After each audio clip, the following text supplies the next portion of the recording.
Hello, good afternoon. Monday the 4th of December. Everton have won another away game, Jack. Early Christmas gift, wasn't it? Cutting down those 10 points. Well, trying to. Yeah. Not to suggest the win was a gift, because I thought we played all right, but we could have done with it, couldn't we? I think we needed it to a degree, and whether it be Father Christmas or whether it be down to James Garner, someone was looking out for us, and we got the 3 points we needed, and yeah, it's the first step in cutting down that sanction, isn't it? Obviously, the appeal has been lodged now, and whether that 10 points has changed or reduced, we don't yet know. But what we've got to do in the meantime is treat it like it won't be, and just got to try and claw those points back. And it was a big step to that. It was, weekend, wasn't it? Yeah, it was, and obviously Luton had just lost, hadn't he, as well, which was good for us. Burnley winning wasn't great, but they're gonna win. I mean, the two games they've won are Luton and Sheffield United, and they're likely to win. Them can. Sheffield United did have a man sent off as well, but fair play to Burnley. But we've just got to make sure we stay intact with everyone not too far behind. And if we do get some points back, then it's a bonus, isn't it? Yeah, absolutely. It's a bonus. And like I say, this may well change. Maybe it'll be reduced. It's not going to get any worse, touch wood. But we can hope, and we can maybe bank on it being reduced. Maybe it'll be down to 5 points, and that'll be a big lift for us. But right now, we can't really afford to think like that on the pitch. We have to just approach every game as we could really do with winning this, so we need to go for it. And the performance needs to match that as well. And I think it did on the weekend. There was a few hairy moments. There was that frustrating first half, and you're thinking, here we go again. Miss all these chances, and you sort of play, what minute are we going to concede? Bingo. So, to not go down that road for once, and, to maintain it into the second half, and to score that goal as well, very impressive finish. It's something we can definitely be happy with. Yeah, I mean, they're strong, aren't they, at home as well? See, someone say they've only lost 3 times at home in the Premier League since they come back. Yeah, but it's been the backbone there for regardless, hasn't it? And, that's where they've got the majority of their points, different to us. We're looking at our home form going on. I wouldn't mind a bit of what they've got at home, but thankfully we've been good on the road at least, and it's another away win. One of the better away records in the league, isn't it? And I was having a flick through the fixtures after the game, as I do after games, to think, we're going to need to win this, or we've won that, so we can maybe go ahead and win this one. And we have got some more winnable away games as well, so you are maybe looking at hopefully another 3 or 4 away wins minimum for the rest of the season. It is just the home form that needs to pick up now as well. Yeah, it needs to massively. 1 win and 7 is poor, but obviously we've won 4 away games, which is good. So just imagine if the home form would have been average, even with these 10 points, would have been well. In fact, if the home form would have been average, we'd have been chasing bloody Champions League places, something, wouldn't we? Points wise, not really through the season. I just meant points wise right now. Because really where Everton are right now is 11th, and they've won as many games as anyone in the bottom half of the table. So that's how we have to look at it, don't we? We have to just think, keep chalking off these wins, battle and scrap for everything. Every point matters, even if it's sometimes at home it's a draw, you want the win, but at every point you can chalk off, or add on to your tally rather, matters. And that's how we have to do. And I think that's what the manager and the players will be doing, won't they? Yeah, definitely. And, that's what they've mentioned, this siege mentality as well. And, Sean Dyche, whether it's a bit of a persona for the media and behind closed doors, he's different. I don't think he would be personally. But he just seems like he's trying to take it in his strides. And, he said previously to this as well, I don't look at the league table that much as well. So, maybe we've ended up with the fella for the right mentality for this sort of situation, because he knows that this team can pick up points. They can beat teams, performance-wise, we're 11th.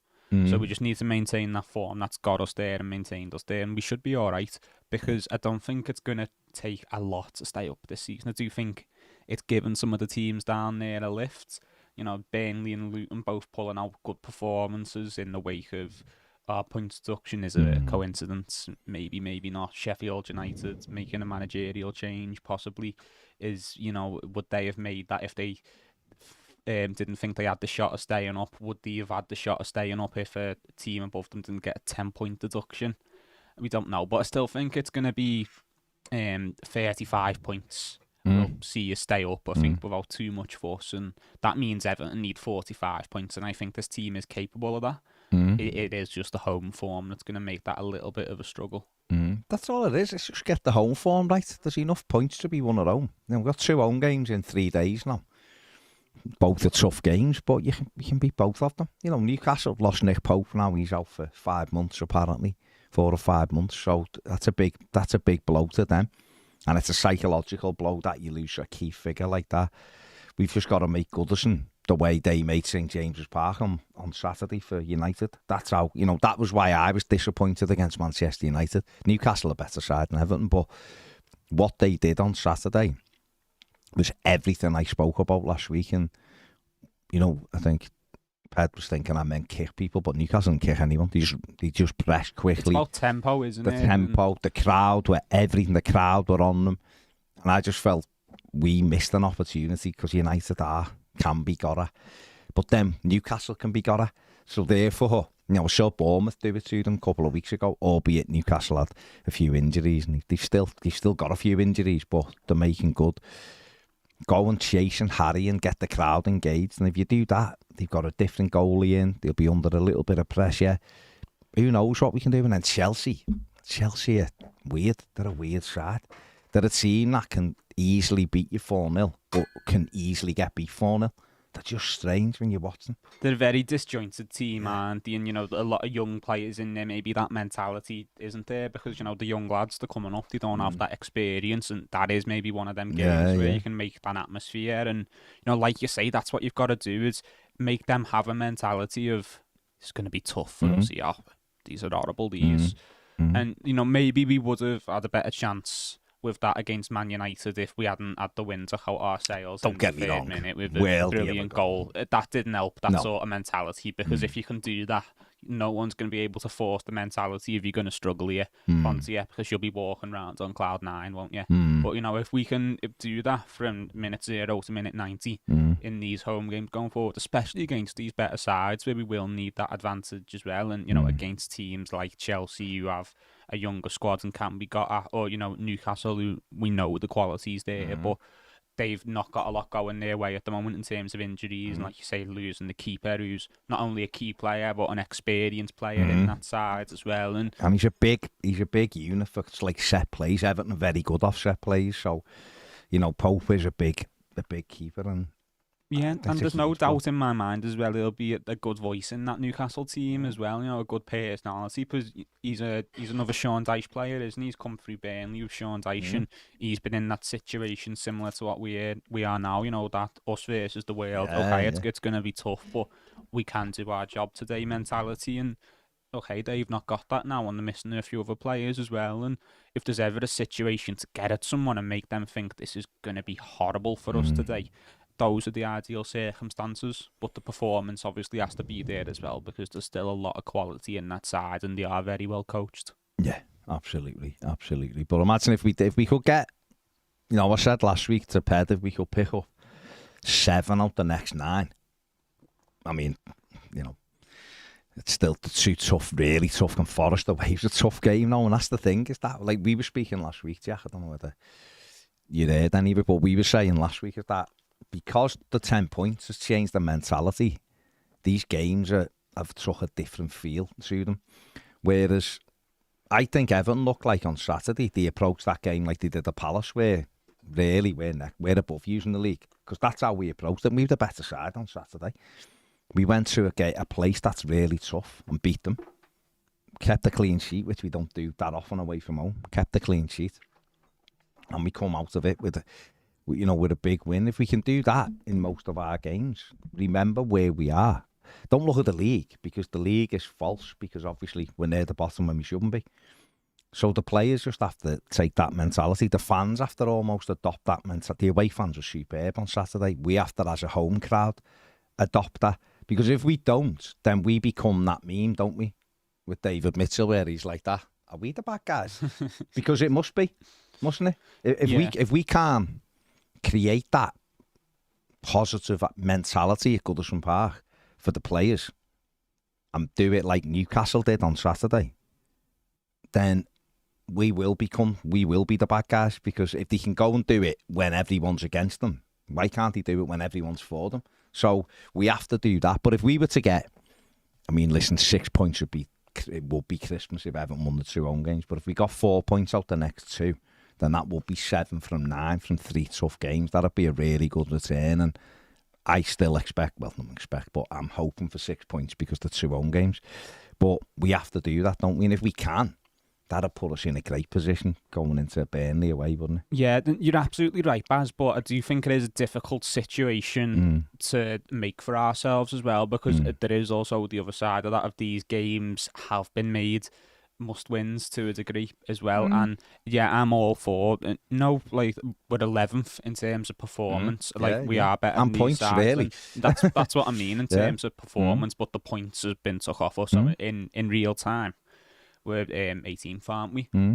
So, you know, there is the need for wins there as well, and that will be on the players' minds, and that's going to be on our minds as well. You know, if we don't win some of these games, then, you know, fans are going to be saying, we really needed to win that. Shouldn't we, though? You're right, no, of course. It's tough, right?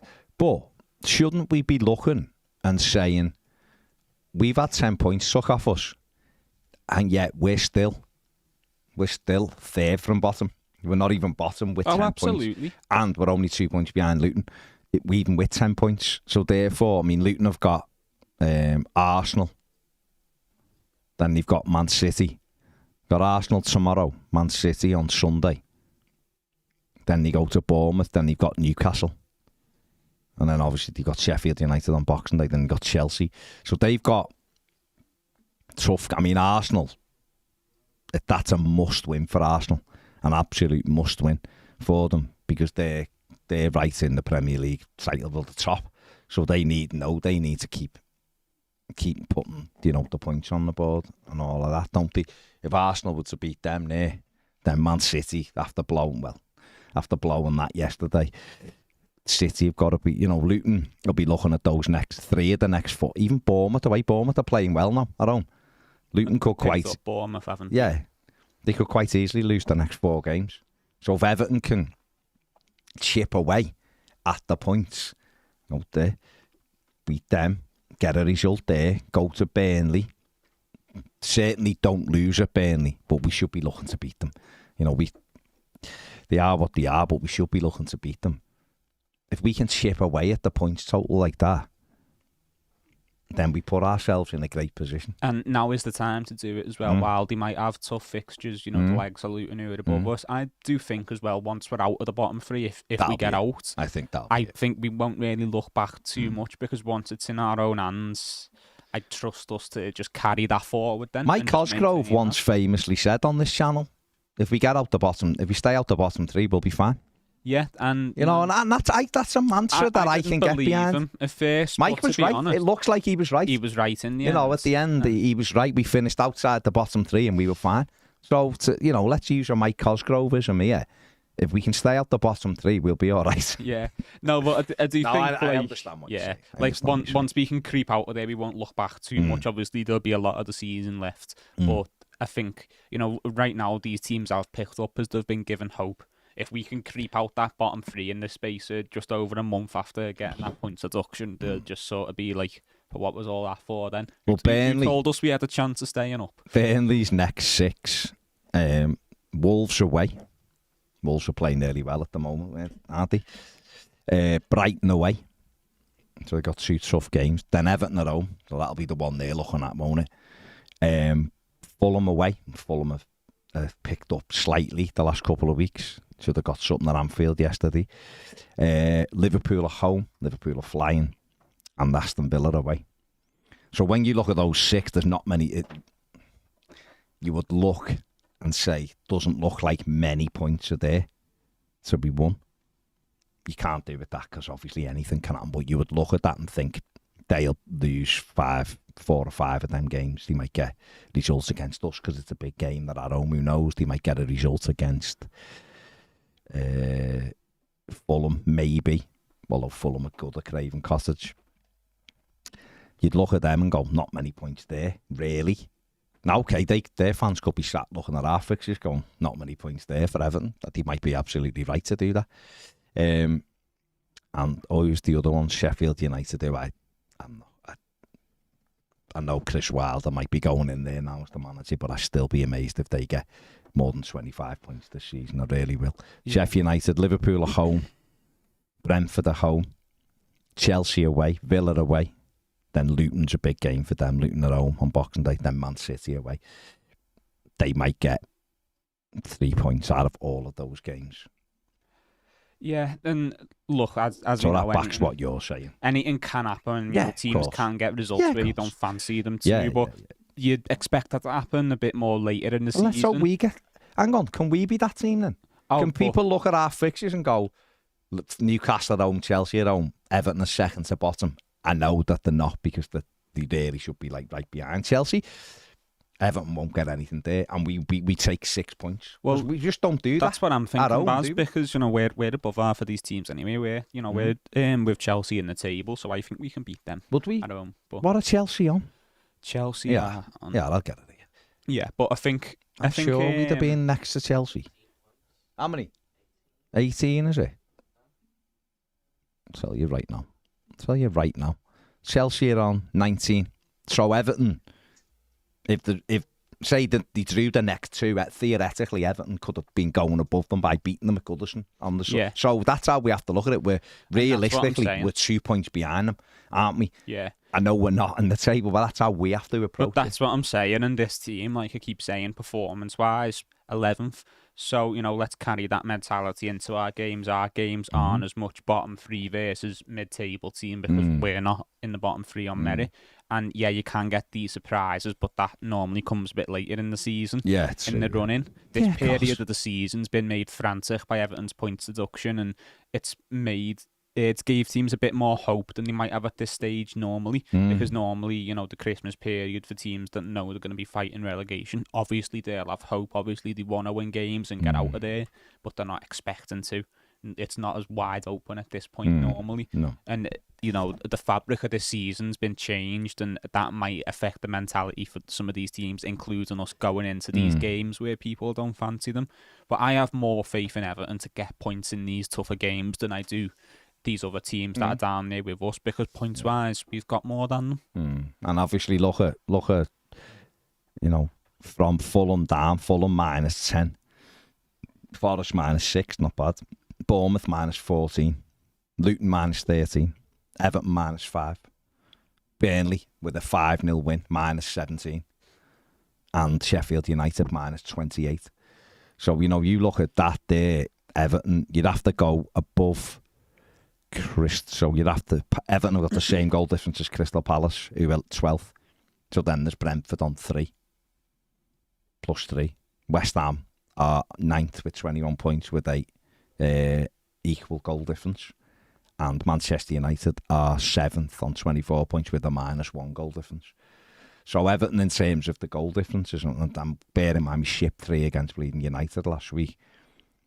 Those teams that are already into double figures, that can be a point as well, almost, can't it? So we have to make sure that we just keep competitive, and that's what we're doing, and we'll see where we go with it. Moving on from the footy just for a bit, because there's obviously a story this morning. We know this anyway. It's not new news really, but Everton's the takeover by 777 is expected to be completed in the next couple of weeks.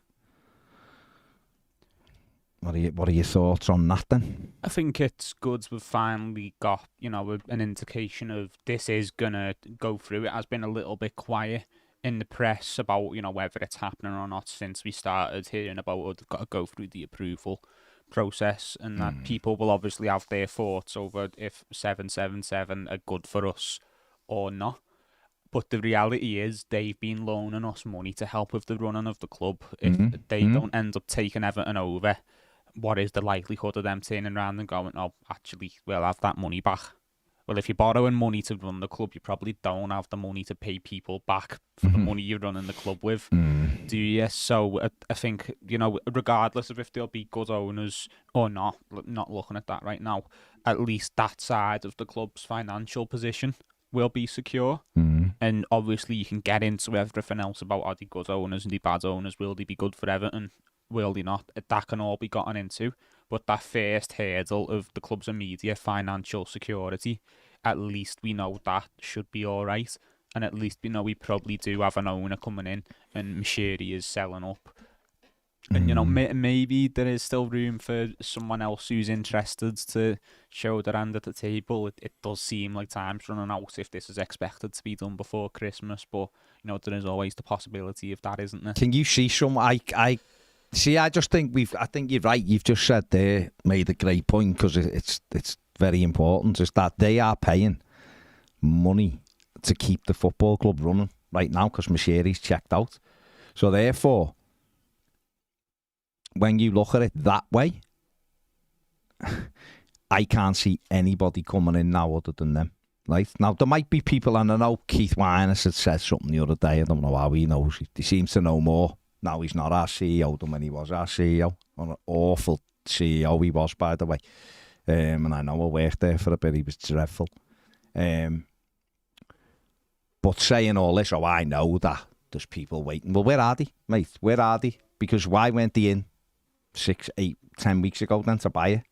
If you really had good quality people that wanted to buy Everton Football Club, and I don't buy this thing of the wait until the last minute to jump in. Once the Premier League say, yeah, these guys are good, that's it, it's done. So it doesn't matter if a Q80 comes in and goes, I've got 700 billion to spend, lads, on players. It's already done. You know, unless 777 went, all right, we'll sell you for $1 billion and get out and make for a quick 300 or 400 million. Fair enough, but that ain't going to happen, let's be honest. We needed, if it wasn't going to be 777, we needed somebody to come in now while this just started, or just before, to Mashiri going, we've got this, we've got that. No, we can match there off, we give you more. And we've got whatever, and these are our plans. And it hasn't happened. The longer likelihood is it's going to be them, isn't it? I think, don't you think if it is, again, I'm not a financial expert whatsoever, as you might have known. But as it goes for long, the process, you would have thought if it was going to get blocked, it'd have hit the buffers before now, wouldn't you? So Definitely. The fact it's been going on for 9, 10 weeks now, and we're still and we're being told it's going to be, you know, and this is something I heard last week, in the next 2 to 3 weeks, it'll be done. It'll be all done and completed. So unless there's some big jack in the box about to appear that no one saw, and let's hope if it's a jack in the box, he's got 500 billion to spend.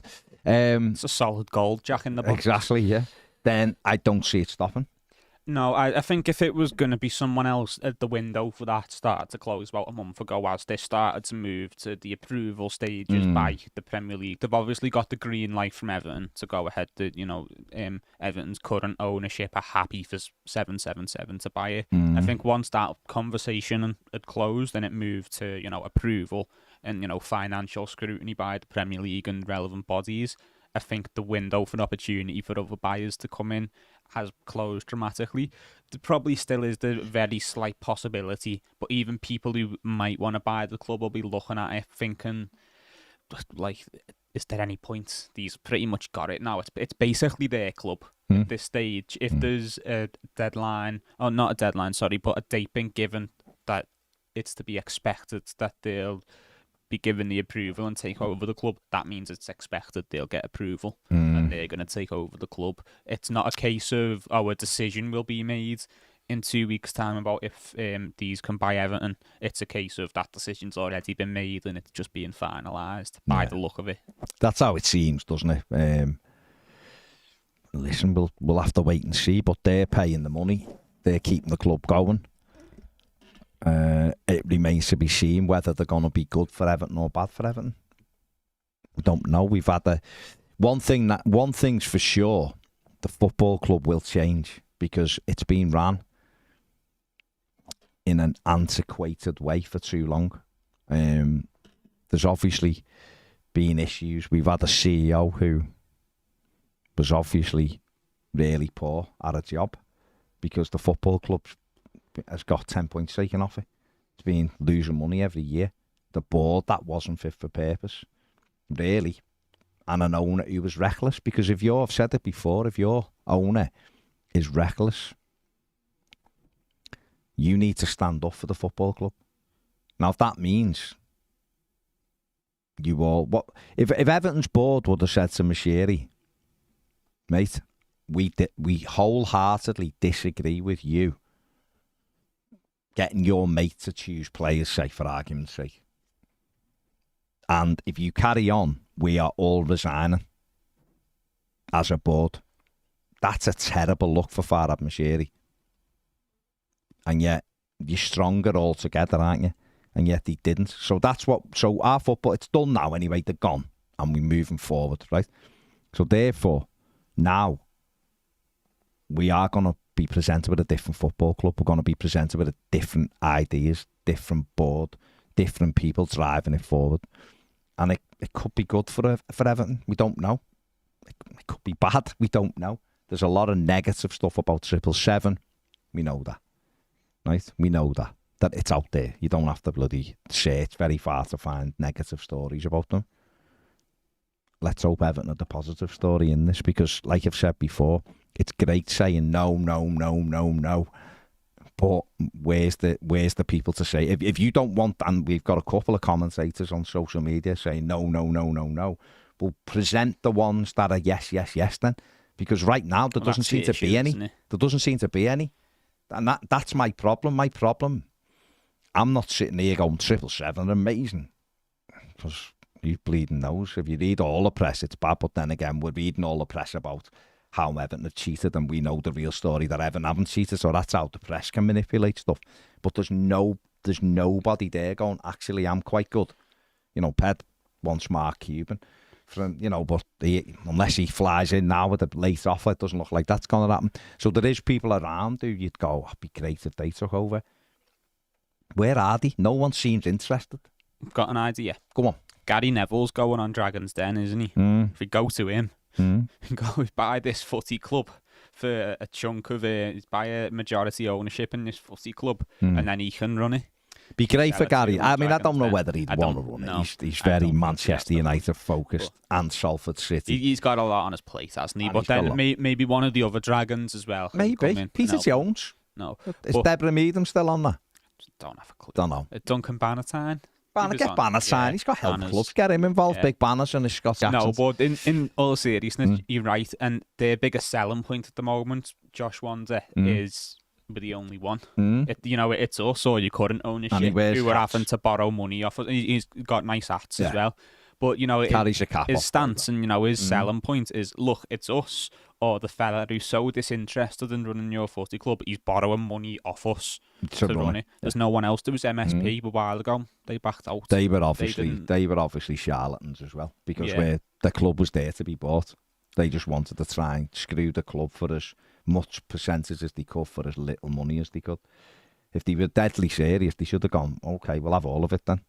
Yeah, but look, we're going to find out. We're going to find out how much of this is to be believed and how much of it is bad. And we as fans need to keep an open mind to that as well, because there was red flags when Moshiri first came in the earlies, and a lot of us, we probably all guilty of it. We all looked over it because of the money. Paul-esque was, oh no, this will be okay, and look past it and no, that'll be fine. I think from what we've learned and how we've been punished and what we've been taught, we need to approach this steady on, and we'll learn, and then we can take appropriate action. But I was going to say they will get the one thing that'll be different with these is there will be people ready to challenge them at every turn. It won't be. I don't think will be the same again as what it was. I don't think there's any protection. I think there was protection for the board last time because obviously Bill Canning was an Evertonian and people liked them, and so therefore there was always people butting heads. That's fine. No issue with that. And then Moshiri come in and was spraying the money left, right and centre, and we were delighted with that at first, weren't we? And obviously you still had that thing of, well, all right, what's actually happening? But I think now everyone's on the same page. A, certainly with what's happened with the Premier League points deduction, and B, I think everybody will be on the same page with taking 777 to account if they don't start delivering on what they want, because there's no one there who...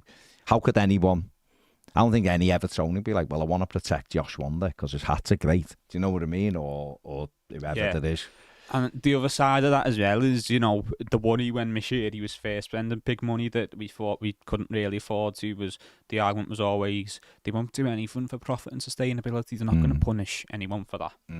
We've seen and now they will. Apart from us. Yeah, but we've seen that they are willing to punish Everton if need be. And, you know, regardless of how harsh that is or how deserved it is, we know they're willing to go down that road. So I think, you know, the fan base this time, there won't be an attitude of they won't punish us because they just have. I think the fan base is smarter than it was when Mashiri first came in, and I'm including myself in that. I'm not saying I had all the answers at the time. I feel like you might have had all the answers, Jack. We just never asked you. I think maybe. No, I think I was the same as everyone when Mashiri first come in. It was, he's spending money, this is boss. And, like, I was a bit worried about financial fair play and profit and sustainability. But, you know, I thought, no, if they were going to punish someone by now, they would have. These aren't that bothered about that.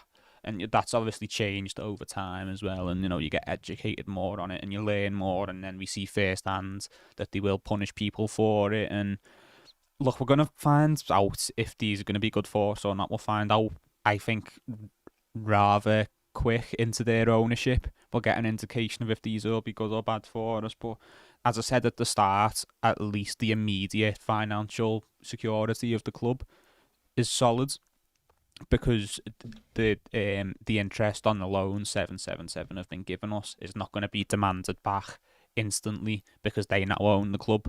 Hopefully they're not going to be looking to skint their own asset, and they're going to go, no, how can we manage this and the repayment of this in a way that actually benefits the club, rather than adopting a position of, oh, well, we're no longer in business with these lot because we haven't been able to buy them, so actually we'll just have that money back now, knowing we don't have that money. So at least that is taken care of in the short term. Everything else we'll find out, and, you know, I'm sure we'll do content looking into it as well, and a lot of intelligent people in the fan base will be looking into it very early on. Is this good? Is this bad? And we'll all find out together. But you know, at least that immediate thing is taken care of, because that just could have been another nail in the coffin for us if that fell through, and then there was another financial situation where the club had to pay someone money they didn't have.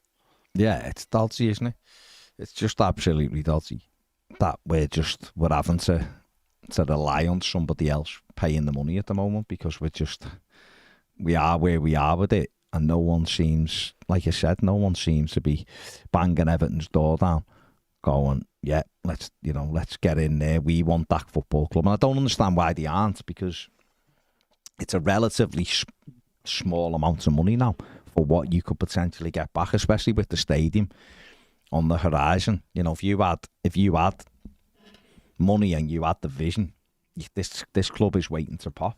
Especially if all the projections for how football is going to increase in value in the next few years, when you look at, you know, the deals with America, with the Apple TV deals, and, you know, the growing interest in football or soccer for them over there, and then, you know, you look at how the Champions League money is going to change football. You look at how other European leagues, their money's dropping off because more and more people are watching the Premier League. So if all those projections are correct, you know, the value of Premier League clubs is going to go up anyway.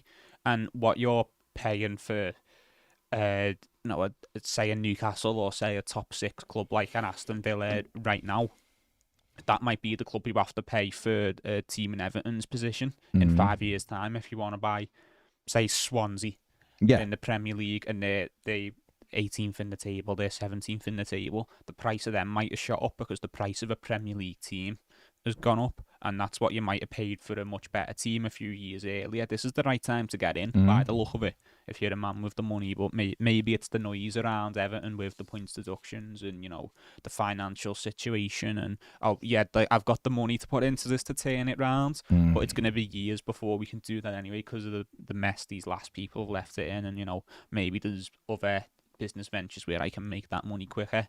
I don't know, but, you know, by the look of it, it does look like this is the right time to get involved, doesn't it? Absolutely. So if anyone out there with money is listening, buy yourself a footy club. Quick. Eamon from Mayo just says, hi lads, could you give a small shout out to Shane McGowan? He was a blue. Yeah, Shane was a blue, wasn't he? What, the greatest Christmas song ever, perhaps? Fairy Tale in New York? Oh, it's up there, isn't it? If it isn't the greatest, it's certainly in the top 2. Yeah, Big Blue Nose. Yeah, R.I.P. Tremendous. Yeah, brilliant song. I think it's the best. Yeah. Sometimes, everyone says that, so sometimes I go, oh no, it's try and be a bit different, but no, it's the best. No, it's a Gotta belter. say it now. And it didn't get to number 1, but there's a push now, isn't it, that it may well get to Christmas. Why didn't it? It's I think got to number 2. What was ahead of it? Something like Shaking Stevens or something. I mean, I don't know. I've just thrown that out there. I honestly don't know. That's see, my Shaking generation. Stevens, it's a classic, mate. It's not Any Fairy Christmas, Tale in New York. no, it's not Fairy Tale in New York, of course. I've got to say though, Baz, that's a problem of your generation for not getting Fairy Tale in New York to number 1. You know what? I normally I'd go hang on it, but Jack, I agree with you. Was it? I don't. They're saying Band-Aid, It could but be I don't know if the years line up. Band-Aid kept Wham off the number 1 spot. Yeah, that was Last Christmas. And that was one of the greatest Christmas songs ever as well. Last Christmas. And actually what happened was George Michael actually gave all the money from Last Christmas to Band-Aid because that's the kind of guy he is. That's like a double effort though, isn't it? Then 1 and 2 in the Christmas ranking. And 87, all it the was money, released. Pet Shop Boys, wasn't it? West End Girls. Was it West End? I'm sure it was West End Girls. West End Girls. What a song. I mean, it's not a Christmas song, but what a song. Wow. It's all right. When you're playing GTA 5, mate, and you're driving in LA at night and you've got West End Girls on, you know the script. No, it's good. It's good, right? But it's not bloody Fairy Tale in New York. And it's not. And the other good news is, anyway, Lad Baby aren't doing a Christmas song. They are massive this year, aren't they? Yeah, but massive tease as well. Like, I don't like them anyway, but a lot of people do, and they normally get to number 1. Now they're not in the conversation either, and then it's got to be Fairy Tale in New York. We can get Fairy Tale in New York up there. Got to be. It's got to be. Get Fairy Tale in New York to number 1, and especially in Evertonian as well. I'm just trying to see here if it says what kept. Was it definitely West End Girls, Ped? I think it was, but I'll check it, but I do think it was. No, what it was? It was Pet Shop Boys. You're absolutely right. You know what it was? You were always on my mind. That kept it. You were always on my mind. No. Which? No. Which? Tell was sung obviously by. It was? Yeah, but he sung it, but always on my mind, with the lip going up. He actually sang it. I seen the Neil Tennant singing it like that. No. I seen the fella from the Killers, their lead singer, sing it with them once as well. Did you? Yeah, I think it was on Glastonbury. Sung always on my mind. Yeah, he brought the Pet Shop Boys out, I think. But no, it wasn't like Fairy Tale in New York. It wasn't like it wasn't a big song. It's grown over the years. Yeah. I mean, it was big enough to get to number 2 in 87. But you could get on it. And Everton were champions at that time. Just saying. Its cult status has grown over the years. Yeah. No, of course. With the death of Kirsty MacColl and then. I like to think they're singing it up there together, doing their own version. Remixing it. Finger snap, how does it, innit? I don't know. I don't know whether. No, but there's only the Why two. would you want to ruin a perfect song, Jack? Yeah, I'm not going to ruin it. You don't need to remix it. My generation brought it back. Stormzy on it. I don't want Stormzy on it. Yeah. I'd take Taylor Swift on it. Remember when they did the Band-Aid, the Band-Aid, and they had the Tinchy. Who was it? He was. Thanks, Tony. Who was rapping in the middle of it, Ned? Was it like Tinchy Strider or something? And it just made it horrendous. I don't know. But my generation were the ones who have consolidated Fairy Tale in New York's reputation and helped. I don't think so. I think if you could have got it to number 1. What do you mean news? I was 9. I was 9 years old. What are you talking about? You and Baz. Baz could have. He was working down the mine. Ken Sprayer on the super chat. Thank you very much. Says love on the content. Jack is brilliant. Love mum. There you go. Nice one. So your mum's Ken Sprayer. Fair play. Yeah, nice one. Mum. Fair play. It's right, Jack's mum. Get that sorted. Rod Ross. Jesus, lads, your taste in music is woeful. What's your taste in music, Rod? Come on. Throw it back. If you're gonna. One of, if not the greatest. I mean, it's up there. It's up there with Last Christmas and a couple of others. Yeah. But Christmas literally, rapping. Fairy Tale in New York is one of the great. Like, it's poetry. It's literal poetry. When the beef. Come on, Rod. We need to have a laugh at your musical taste. Yeah. Which I guarantee will be woeful. It's literally one of the greatest Christmas songs of all time. It's poetry. If you're going to come in making statements like that, you've got to back it up and you've got to tell us what the better Christmas song is. If he says Christmas rapping, I'll say, Christmas you know what, rapping is amazing, it's all right. Yeah. I'm saying Christmas rapping. Christmas rapping is amazing. But if he comes in and he's like, oh, Mariah Carey, no, Mariah Carey's all right, and it's mate. I'm not being funny. I don't want. The minute you hear that, you know it's Christmas. Yeah. Whether you like it or not, that's just Christmas. That's what you got to accept. Krista Berg, Spaceman Kane Travelling, belter song. Better. Greg Lake, I Believe in Father Christmas, belter. I'll tell you what I love. Camilla Cabello with I'm trying to think now. That one. No. That's it. No, it's not. Don't get me wrong. It's not up there. I just like it as a Christmas song. It's Dingo, know what I can't think of it. And Feliz Navidad. Feliz Navidad. You know what one is good? Sia is good. Snowman. Yeah. Santa Tell Me, Ariana Grande. Grande. Yeah, on There it. you go. Santa, tell me if you're really there. This show is. This was an Everton show. Hang on, it's not Christmas yet. Sorry, that was that. Yeah, there you go. It's all good. I was working down the mine, but Ped was the foreman down the mine. Yeah, and he could have been streaming Fairy Tale in New York, but he never. I don't think. Listen, to stream. The only stream when we were 9 was the alt. The alt. Why is Rod gone quiet? Rod, come on. Quiet. Come on, Rod. Come on, Rod. Oh, remember I'm giving you 3 minutes to come back with your... Weller, Hendrick, mate. All right, that's just an easy one, isn't it? Poor Weller, Jimi Hendrick. No, mate. What have they got to do with Christmas? I don't know. I don't know. The thing about it's Christmas songs. It could be people that it can be anybody. You could go, I don't like any other folk song. No. But that's not a folk song. That's Fairy Tale in New York. Yeah. That is just... Joe Morris, Step Into Christmas. Oh. Classic. Bit of Elton. Sorry, last bit on Fairy Tale in New York. Sorry, right, but such a good song that once I was in an Irish bar, and obviously they've been playing Irish songs all day. They've ran out. Yeah. They've put Fairy Tale in New York, Comforted by the Pogues, and no one was bothered. This was May. And they put it on in May, but no one cared because it's a boss song. Because it's a classic Christmas protocol, but... No, but it's... The mad thing is, when I was in New York this time last year, the only time I heard Fairy Tale in New York was they had these tuk-tuks going round, and it was the only place, nowhere, it's not a big song in America. Yeah, maybe they're a bit fed up of it. No, I just don't think it's a big thing over. I don't think it ever broke over in America. And yet, step into Christmas, the light show outside of one of the big shops. They do a big light show every year with all music and stuff. Comes on every 15 minutes. That was a big Elton John one. It was boss. It had like Step Into Christmas about three other the one he did with the second best guitarist in the world, Ed. You know, because Ned's the first and Ed's the second. That one and his other Christmas one he done with didn't do one. Oh, it had a bit of Dua Lipa in, which isn't a Christmas song, but just to mix it up. But yeah, we've got some American viewers. Some lads, do your bit, tell your mates, Fairy Tale in New York, spread the words. But it was just weird being in New York and it being a bit of a fairy tale for us, and that just not being being done. Yeah. That wasn't a big song. Interesting. Like last few comments before we go. Eric Hall said, "I don't know that song," but that's because he lives in Kansas. He doesn't know Fairy Tale in New York. And he probably only just discovered Taylor Swift when she started going out with a Kansas City Chief player. No, but he's probably heard like her early country stuff as well. From no, I mean Eric's not really into country. He's more into Western and Slade. Now you're talking. See, it's Christmas moments, isn't it? All right, I can accept. Driving Home for Christmas, classic. Bum, bum, bum. It's a classic.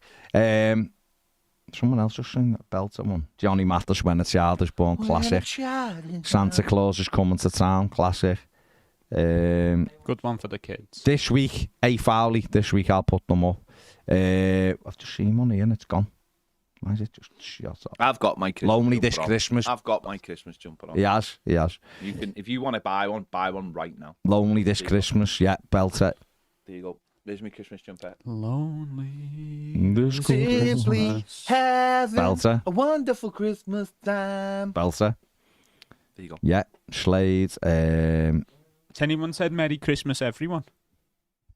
I feel like that's been overlooked a little bit. By Jake and Stevens? Yeah. I literally started with that because we shared. Remember, it was kept off and you and Shaky and I went, no, it's classic. That's classic. But your that generation, not forgetting something that happened 5 minutes but ago. That is a classic. Unless it wasn't filmed and put on TikTok. White Christmas, classic. Stop the Cavalry, classic. Pipes of Peace, classic. Yeah, loads of tremendous ones here. Grandma got run over by a reindeer from Eric Howell. That's classic, Yeah. Classic. Walking home from our house, Christmas Eve. Coldplay, classic. Yeah. Coldplay, yeah. Christmas. Underrated. Yeah. The belter, The Darkness. Don't let. What is it? Don't let the bells end. Christmas time. Jack's getting lost here, aren't you, Jack? No, Jack, I, like, Don't have the what? plethora of I knowledge. knew it. No. But I didn't like know You it. just didn't know it, join no. in. Fair I didn't wanna play, ruin it. He's had a good Fair little play. thing going. Yeah. I didn't want to ruin it. Alex says, afternoon, lads, what a day Saturday was. Went flying when McNeil scored. New shins for Christmas, please. Adam says, can anyone think of a reason why Philippe wasn't sent off? Didn't play for No, Everton.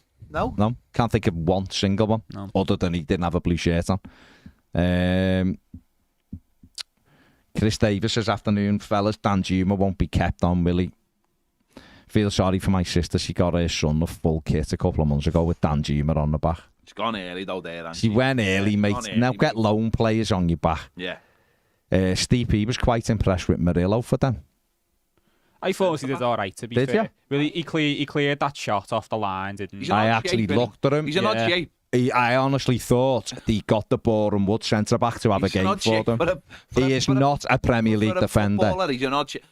Can't, they might train that out of him, but he's an odd shape for a footballer. I honestly Yeah. thought he was dreadful. No, he had a big moment for them, though, didn't he, when he cleared the shot off Literally, the like, line. But Yeah, I thought he was crap.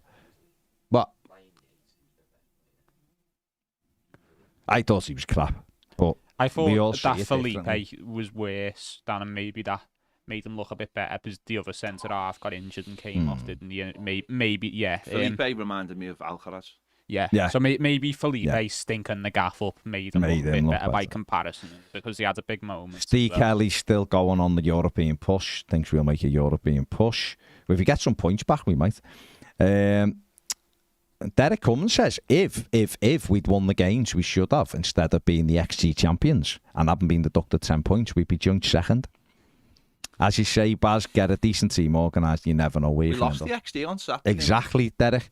Exactly. It's organisation and just do the simple things and you end up challenging for Europe. Said it for years. It's just not difficult. Especially This league is with not the fabric difficult. of this league at the moment as well. Not even at the moment, mate. It's been like this for years. People just are blinded by the hype. But it's worse They're than blinded by last the lights, year. haven't you? This is Yeah. blinded by the hype. But it's worse than last year. Yeah, yeah. as well, Oh, the so quality. benefits. Yeah, absolutely. David says, without other interested parties, I feel like 777 have us by the short and curlies with these. But they're keeping the club running, David. So, and he also says, Kate Bush, December will be magic. Classic tune. Right. Not a fan of Kate. Emma said Mariah, Chris, and that said Alcatraz. Fair play. I mean, the power of love. Frankie goes Mike. That's not really. I don't really think the Power Love's a Christmas song. It was No. just it was brought out at Christmas and given a Christmas video. But if you listen to it, there's no reference. But he's 17, but it's still you go, Yeah, that's it. but it's not a Christmas it's song, just is it? time and place. It's like They just Die put Hard, innit? white coats on, haven't Yeah. they? What's the Wham one that isn't really a Christmas song but gets pushed as one? Is it Wham? Last Christmas. No, Very much a no, Christmas not song. not No. that one. No, it's not It Wham. might not be Wham. It's not Wham. But, Jack, ah, it's not Wham. No. okay, He's it's not Wham. 17. Is it he's 17, which is all about No. his brother dying? No, Literally, and they just put some bells in it and put white And coats put white on. coats on, and it's no. a Christmas I'll song. get back to you. Get back to us on that, mate. We're here all day. Update, We're here all day. update us. If it just I'll comes, tweet about it. if as it well pops for in on the everyone, final but- word, just say it. Just say it. Just say it out. It's all good. Right, we are going to refresh our drinks. We're going more than a game. So come over there. I mean, the link will literally be in the thing. You just click it and you're there. Stay with us. There's a lot of you watching. Stay with us for more than a game. It'll be good. And also, subscribe to both channels. All I want for Christmas is a right butt for McNeil, says Eric. That would help. If he gets it in Fair a play. Scotland with Well, his Spider-Man Left game. foot wasn't bad though, as well. Eric, was No, it? because What he's- was the commentator going on Yeah. about? When the Spider-Man fan with a Yeah, it great. was Did like- you see that? Oh, yeah, I see. Neil. Yeah. And Yeah. like Tarkowski's put it on like one of his stories, being like, "What's all this about?" Basically, Spider-Man. what are you talking about? Great finish though from a Batman fan. The paintbrush. Mm. Yeah, it was. It was a Yeah. belter, wasn't it? Royal Blue says, what is the beef between the Park End and the Gladys Street? Then there's no beef. They just all get off early. Yeah. So they can't be beef. They don't stick around enough for be a beef there. They're going to wait for them Do you know what I outside. Yeah. Nigel says, I believe in Father Christmas. Good for you, Nige. Hey, no, good Greg for you. Lee. Hey, good for you, Well, mate. You at keep your that big going. age. You keep Sophie that going. says, all I want for Christmas is our points back. Fair play, Soph. Put it in a song. One thing I have noticed while I've been painting, I've had the Christmas songs on. There's a lot of like females singing. They actually don't want presents. They just want a fella. It's like, I feel like you're putting too much pressure on Santa. A lot of emphasis like that. Like Ariana, because you said it before, tell me, Santa, if he, basically, really if he's going to be, if you're really there, because is this fella going to be here next year? Because I'm not giving him my heart. I just saw presents for the little Literally, ones. Santa's like, look, there's a lot. I don't know whether it's up to you whether you keep, you keep each other happy. I don't know. Mariah Carey just wants someone for Christmas. Leona Lewis wants a fella home in 5 days because she hasn't had a good season. Yeah, but he's been on the rigs. Has he though? That's what he says. When he comes back, he was. Like that, He's stuck in Aberdeen. There's a lot. Listen, there's a lot of them. The more you listen, you're actually going. Kelly Clarkson wants a fella. Won't be the same if he's not under. Isn't that like literally the plot of every Hallmark Channel Christmas film? Just wanting a fella or a dog. Well, the dog. Yeah. Well, but a lot of them are. They get off. Claus isn't. They get off. No, Santa Claus are bad. They go to like a village where there's a small like factory and they're ready to close it down. Yeah. Then they see the fella who's got a long lash or it's a woman who's amazing, and they go, oh yeah, I've got, and they don't tell them they're coming to close it down. Then after a bit, they start fall in love with the small town and the person, whether it be female or male, and then they end up going to their big boss back at the thing, the overlords. This is amazing, we're not closing it down. Then they fight to save. That's basically 94% of Christmas. Isn't they putting a lot of pressure on, for a very small time scale? Lot could go wrong. Do you know what I mean? Absolutely. Do you know what I mean? You're putting a lot of pressure on yourself there. Just give it a bit. And to be honest as well, if I was a girl and I wanted a fella for Christmas, I wouldn't want to meet my fella for the first time on Christmas Day. Because he's got to meet all the family and he's got to meet you can't take him home, can you? Because it's like your nan comes in, she's like, tell me all about him. And she's like, I don't know, I've just unwrapped him then. Yeah. Like, and also, that is a lot of pressure, unwrapping them. I mean, wouldn't it, you walk down, you're going, why does it look like there's a gimp underneath? Yeah, why? And also, what's the present situation for him? Yeah, you've got him now. Do you have to give him presents, or does he have to give you presents? Is he just him enough of a present, or does he have to come wrapped up with extra gifts? Perfume just there, and what an iTunes voucher in his back pocket. Yeah. Lads don't want to get into relationships around Christmas because it becomes very awkward. Do I or don't I? That's a pressure. Do I buy something? Do I come off a bit pushy if I buy you something? I'd probably wait for the week between Christmas and New Year. That'd be the better time. And then you don't have that pressure of buying the presents. A New Year, even. All I want for New Year is a new squeeze, whether it's female or male. And you've got a year to. Then you can build up to that. It is a lot. There is a lot. Yeah, build up for Easter then. Yeah. It's a difficult one. It's a difficult one. But I just noticed, just as you're painting and you're sitting, you're going, oh, look, it's just asking for a fella. It's just asking Carragher. Yeah. Like, what would he say? It's just like they just sound like they just want a good plumbing for Christmas. See? Know what I mean? And that could be male, female, whatever. You get Dynamo one. Like, he was on Super Sunday and he magics a fella into existence. Could you trust that though? I don't know if you could trust I couldn't. It. But everyone I don't know if it's real. And Roy Keane would just say, well, it's just his job. Just your job, man. Yeah, that is true. That is true. Right, we're going to get our coffees. We'll be on M-Tag in 5 or 6 minutes. Get over there. The link is here. The link is there. Click the link, get over, subscribe, and get a coffee. New plumbing for Christmas. What a thought. See you in a minute.